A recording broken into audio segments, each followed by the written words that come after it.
You know, I'm a firm believer that any country in the world has the right to defend itself. It needs a strong armed forces, Air Force, Army, Navy. It's a no-brainer, really. We need it for our own security. We go through phases in our history where there's a big downsizing of our military for one reason or another, massive budget cuts. And, you know, it feels to me like we're going through that at the moment with our Navy, Army and Air Force, or no matter which order you want to put it. I have a proud tradition of military service in my family. My father and both my grandfathers all served in the British Army in various positions over the course of, well, 30 or 40 years, dating back from just before World War II on to the late 70s. So I'm very well aware of, you know, that kind of lifestyle. And I was going to break the mould at the age of 16. I was going to join the Air Force. But reading what I do in the news today, nah, I wouldn't have a cat in hell's chance.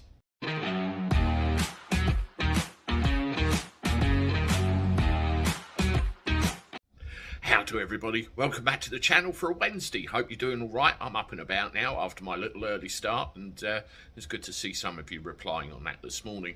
We'll be doing a live later on, and I look forward to seeing you then. That would be great. But until then, let's have a look at this, shall we? Yes, I read that the RAF, Royal Air Force, have effectively paused the recruiting of white people. Have they lost their fucking minds? A lot of the armed services, from what I read and from what I led to understand, are crying out for numbers, replacements for retired officers and NCOs, and general shortage. They just want people in. And it's got to be skilled people, qualified people that are actually good at the job. Now, this rush for diversity, I get the whole racism thing, you know.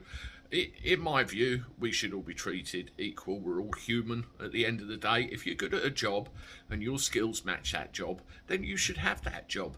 I went into the RAF recruiting office at the age of 16 and I wanted to be a pilot.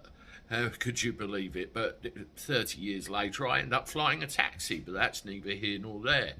And, you know, in times of trouble, when war broke out, they would take just about anywhere.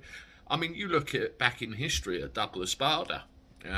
You know, he had a bad flying accident in the 30s and tried to re-enlist, and they wouldn't take him until war broke out. And that guy had no legs.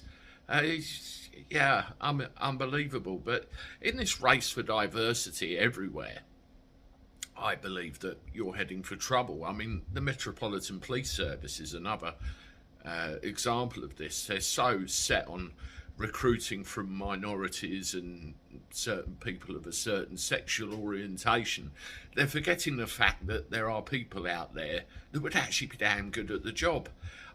Does it really matter? I mean, as I said, there's a proud history of service within the RAF, and it doesn't matter whether you're black, white, indifferent, straight, gay.